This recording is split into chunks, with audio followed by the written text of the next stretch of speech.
Hello बच्चों, मेरा नाम है मोहित और आपका स्वागत है हमारे यूट्यूब चैनल हिस्ट्री चैंपियन में। तो जैसा कि आप जानते हो, आपका जो पेपर होने वाला है इंग्लिश लिटरेचर का, पोइट्री एंड ड्रामा का जो पेपर होगा, उससे संबंधित जितने महत्वपूर्ण प्रश्न है सारे के सारे मैं आपको करवा रहा हूँ। उसका जो अगला महत्वपूर्ण प्रश्न है, right A critically appreciation of Shri Aurobindo transformation.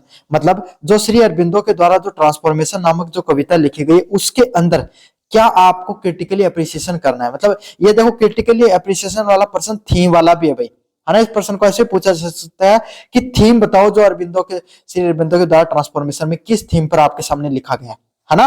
तो उसी के बारे में आपको बताना है। बस मैं क्रिटिकली अप्रिसिएशन के रूप में इन प्रश्नों को दे देता हूं, अच्छे से कर लेना प्रश्नों को। साथ के साथ सभी बच्चों से रिक्वेस्ट है, जरूर से भाई चैनल को सब्सक्राइब कर देना। अपने को 30,000 सब्सक्राइबर का अपने टारगेट बना रखा है। ज्यादा सब्सक्राइबर बचे हुए नहीं, 4,000 सब्सक्राइबरों की कमी है। आप सब इस वीडियो को देख रहे हो, अगर आप भी सब्सक्राइब कर दोगे तो अपना टारगेट पूरा हो जाएगा। साथ के साथ कोने में जो व्यू प्रोडक्ट वाला ऑप्शन है, कौन सा ऑप्शन है, व्यू प्रोडक्ट वाला ऑप्शन है। इस पे क्लिक करके अगर फ्लिपकार्ट और मित्रा से कोई प्रोडक्ट खरीदोगे, सबसे ज्यादा डिस्काउंट आपको देखने को मिलेगा। साथ के साथ काफी बच्चों का सवाल आता है, सर ये जो आप पीडीएफ पढ़ा रहे हो कहां पर मिलेगी। ये फ्री में हमारे टेलीग्राम चैनल पे मिलती है। टेलीग्राम चैनल का लिंक डिस्क्रिप्शन में दे रखा है, जाओ और जाकर वहां से पढ़ सकते हो भाई। चलिए, तो ये जो अपना क्रिटिकल एप्रिसिएशन है श्री अरबिंदो का ट्रांसफॉर्मेशन वाला, इसके बारे में पढ़ लेते हैं। Introduction. Shri Aurobindo was a great Indian philosopher, nationalist and spiritual poet. मतलब श्री अरबिंदो है, ये भारत के सबसे महानतम फिलोसफर्स में से।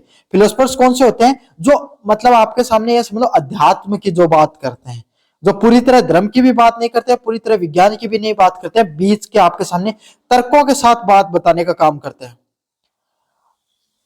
नेशनलिस्ट, राष्ट्र प्रेमी, और एक स्पिरिचुअल, अध्यात्म की आपके सामने, अध्यात्म मतलब ईश्वर की भक्ति, मोक्ष, मोह माया की आपके सामने बात करने वाले व्यक्तियों में से थे। इस poetry reflects the spiritual thought and the idea of human evolution. उनकी जो कविताएं हैं वो आपके सामने जो अध्यात्म विचारधारा है, कौन सी विचारधारा है, जो अध्यात्म की जो विचारधारा है उसकी बात करता है। किसकी बात करता है, अध्यात्म की विचारधारा बात करता है, और आइडिया ऑफ ह्यूमन इवोल्यूशन, और मनुष्य ने कैसे समय के साथ प्रगति की, इस चीज की भी बात करता है। The poem transformation is a mystical poem. मतलब जो ट्रांसफॉर्मेशन जो पोएम है, ये कैसी पोएम है भाई, एक प्रकार की मिस्ट्रिकल पोएम है। मिस्ट्रिकल मतलब आपके सामने, मिस्ट्रिकल पोएम कौन सी होती है, वो पोएम जिनके अंदर थोड़ी सी क्या हो, मिस्ट्री हो। मिस्ट्री कौन सी होती है, जो वो पोएम जिनके अंदर आपको थोड़ा पढ़कर क्या हो, थोड़ी पजल हो जाए, आप थोड़ा उसमें फंस जाए। Which he present the journey of the human soul from the ignorance to the spiritual enlightenment. मतलब इस अपने उनकी कविताओं के अंदर उन्होंने क्या बताया, अपनी जो कहानी है, अपनी जर्नी को बताया, और मनुष्य है उसके आपके सामने कैसे अध्यात्म की जो पूरी की पूरी जो उसकी जर्नी होती है उसके उसको उन्होंने बताया है। थीम ऑफ पोएम, इस पोएम की क्या थीम थी भाई, the central theme of transformation is a spiritual growth. मतलब ये जो आपके सामने उनके द्वारा जो कविता लिखी गई, उसकी सेंट्रल थीम थी transformation is a spiritual growth and the inner change. जब आप अध्यात्म करते हो, अध्यात्म क्या, आप भक्ति के मार्ग पे चल रहे हो, अगर आपने क्या किया, आप सुबह शाम मेडिटेशन करते हो, तो ये आपका क्या करता है, ये आपकी आंतरिक बुद्धि को बढ़ाता है। अब आंतरिक बुद्धि कौन सी होती है, आपको अंदर से शांति महसूस होगी, आप थोड़े कूल काम कंपोज व्यक्ति बनोगे, तो आपकी आंतरिक रूप से आपके क्या है, जो बदलाव है वो देखने को मिलता है। Shri Aurobindo believe that human life is not limited to the physical existence. मतलब श्री अरबिंदो ये बात कहते थे कि मनुष्य का जो जीवन होता है वो सिर्फ फिजिकली एग्जिस्टेंस, मतलब सिर्फ आपके सामने उसका जो शारीरिक रूप से ही उसका अस्तित्व नहीं है। जैसे आपका शरीर है, जो हार्ड मास का जो पुतला है, सिर्फ आपका शरीर वहीं तक सीमित नहीं है, इससे भी आगे उन्होंने बताया।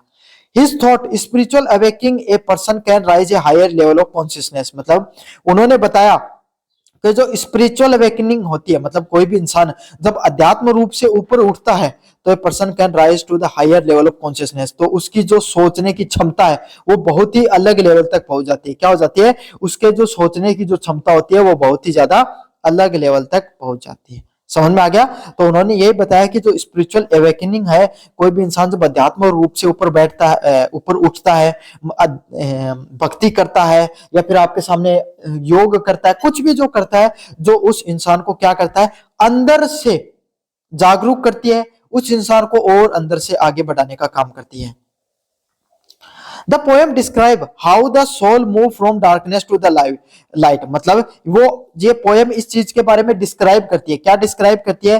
कैसे एक जो सोल होती है, मतलब कैसे एक आत्मा होती है, वो डार्कनेस से लाइट की तरफ बढ़ती है, मतलब वो अंधकार से, किसे, अंधकार से आपके सामने उसके अंदर क्या हो जाती है, वो प्रकाश में हो जाती है। अब तात्कुन की कोई लाइट की टॉर्च लगा के होगा वो चाननों को, नहीं, ऐसा नहीं होता है। क्या होता है उसमें, वो व्यक्ति आपके सामने क्या होता है, उसके जीवन में जो वो अपने आप को, अपने जो जीवन होती है उसको व्यर्थ चीजों में बहा रहा था, मोह माया में जुड़ा हुआ था, धन दौलत पैसे के पीछे भाग रहा था, अब वो इंसान का जो असली अस्तित्व होता है उसके बारे में जान पाता है। It suggests that divine power can transform human weakness into strength and ignore into wisdom. वो बताते हैं, वो क्या सजेस्ट करते हैं आपके सामने, श्री अरबिंदो सजेस्ट करते हैं जो डिवाइन पावर होती है, जो आपके सामने जो ये ताकत होती है, ये ट्रांसफॉर्म करती है human weakness into strength and ignorance into wisdom. किसकी बात करते हैं? जो कोई भी मनुष्य होता है वो उस खुद की क्या करता है, खुद को ट्रांसफॉर्म कर सकता है। जो इंसान की कमियां होती हैं उनको स्ट्रेंथ, जो उसकी जो कमियां होती हैं उनको वो अपनी स्ट्रेंथ में बदल सकता है, और आपके सामने जो वो जिन चीजों को त्याग रहा है उसको स्वतंत्रता में बदल सकता है। अब आपको समझ में नहीं आएगा, अरे जैसे इंसान पूरे जीवन में हाय धन करने के लिए लगा होता है, एक दिन लेकिन इंसान को सब कुछ यहीं छोड़कर जाना है। जब इंसान ध्यान भक्ति की तरफ जुड़ता है तब उसको वास्तविक महत्व पता चलता है कि इन सब चीजों में कभी खुशी थी ही नहीं। समझ में आ गया? इंसान को खुशी किससे मिलती है? आंतरिक रूप से खुश रहने से मिलती है। Spiritual philosophy, Shri Aurobindo philosophy is based on the idea of evolution of consciousness, मतलब जो श्री अरबिंदो की जो आपके सामने विचारधारा है वो किसकी बात करता है? इवोल्यूशन ऑफ कॉन्शियसनेस, मतलब कोई भी इंसान की जो सोचने की जो क्षमता है उसमें कैसे बदलाव आता है, उसके ऊपर श्री अरबिंदो की जो विचारधारा है, जो उनके जो तर्क है, उनकी जो सोचने की जो फिलोसफी है वो उस चीज पर डिपेंड करती है। He believe that a man can grow into a superman और the higher being through the inner transformation, मतलब एक इंसान एक बहुत ही शानदार व्यक्तित्व के रूप में उभर सकता है कब? अगर वो इनर ट्रांसफॉर्मेशन दिखाए। कौन सा ट्रांसफॉर्मेशन दिखाए? आंतरिक बदलाव करे। कैसा करे भाई? अगर कोई इंसान अपने अंदर के बदलाव करना शुरू कर दे तो इंसान क्या होगा भाई? आपके सामने एक सुपरमैन से ऊपर का भी बीइंग बन सकता है, एक शानदार व्यक्तित्व बन सकता है। In this poem transformation is not only external but mainly internal and spiritual. क्या करता है? इस कविता के अंदर आपके सामने जो ट्रांसफॉर्मेशन है, मतलब कोई भी इंसान में जो बदलाव हो रहा है वो सिर्फ एक्सटर्नल बाहरी नहीं है बट इसके अलावा इंटरनल और स्पिरिचुअल भी होता है। क्या होता है? कोई भी इंसान के जो अंदर जो बदलाव हो रहा है, अध्यात्म जो बदलाव हो रहा है उसकी बात की गई है। मतलब ये जो कविता है इसके अंदर ट्रांसफॉर्मेशन, जो इंसान की जो बदलाव की बात हो रही है वो बाहरी नहीं बदलाव की बात हो रही है। भारी बदलाव जैसे आप उठने बैठने में, बोलने में, खाना पीना, रहन सहन में बदलाव नहीं होगा, बल्कि आपके आंतरिक रूप से सोचने में, आपका जिंदगी जीने में, आपका लोगों को देखने के प्रति दृष्टिकोण है, वो सब चीजें भी इंसान की बदल जाती हैं। The poem reflect the hope faith and divine grace. ये जो कविता होती है ये किसकी बात करती है? उम्मीद की बात करती है। किसकी बात करती है? उम्मीद की बात करती है, विश्वास की बात करती है कि आपको जो जीवन के जो अनेक पहलू होते हैं उन पर विश्वास रखना चाहिए, और डिवाइन ग्रेस, जो कोई भी मनुष्य का जो जीवन होता है उसमें आपके सामने जो स्पिरिचुअल पावर होती है उस पर विश्वास रखने की बात करती है।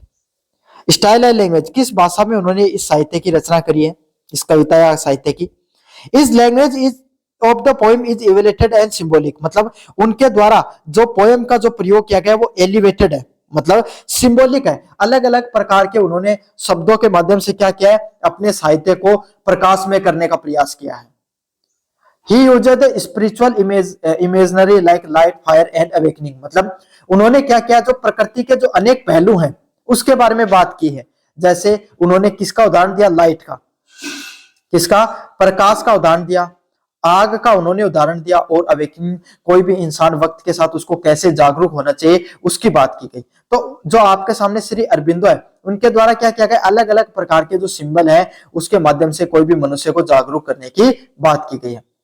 The tone is serious, philosophical and inspirational. उनके द्वारा जिस प्रकार की टोन का प्रयोग किया गया वो कैसी है? सीरियस है एकदम। कैसी है? सीरियस है, फिलोसफिकल है और इंस्पायरिंग है। कैसी है? आप उसको पढ़ते हो तो एकदम फिलोसफिकल है और आप अंदर से इंस्पायर होते हो।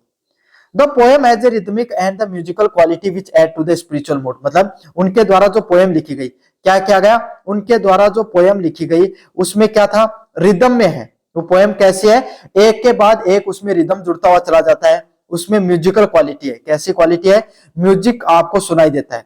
क्या सुनाई देता है? आपको संगीत सुनाई देता है और इसमें स्पिरिचुअल मोड भी जुड़ता है। स्पिरिचुअल मोड क्या होता है? इंसान की आध्यात्मिक शक्ति।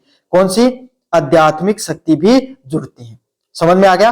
तो जो पोएम है उसमें आपको क्या है? रिदम भी महसूस होता है, अच्छी म्यूजिक की क्वालिटी भी सुनती है और स्पिरिचुअल मूड है वो भी सुनता है।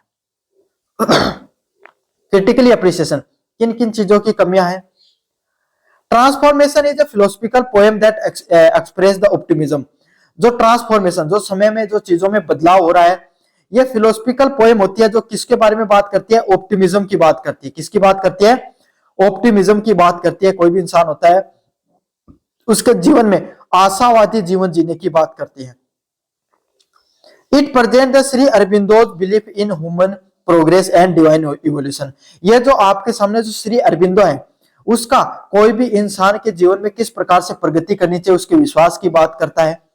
Through the poem is complex, it carries a powerful spiritual message. मतलब ये पोएम है ये बहुत ही ज्यादा कॉम्प्लेक्स है और कैसी बात करता है? एक समाज में जो स्पिरिचुअल मैसेज है वो देने का काम करती है। कंक्लूजन की बात करें, in conclusion transformation is A deeply spiritual theme. मतलब कंक्लूजन में बात करें तो जो ट्रांसफॉर्मेशन होता है, जो बदलाव हो रहा है, is a deeply spiritual poem. ये कैसी है? एक गहराई से आध्यात्मिक पोएम है।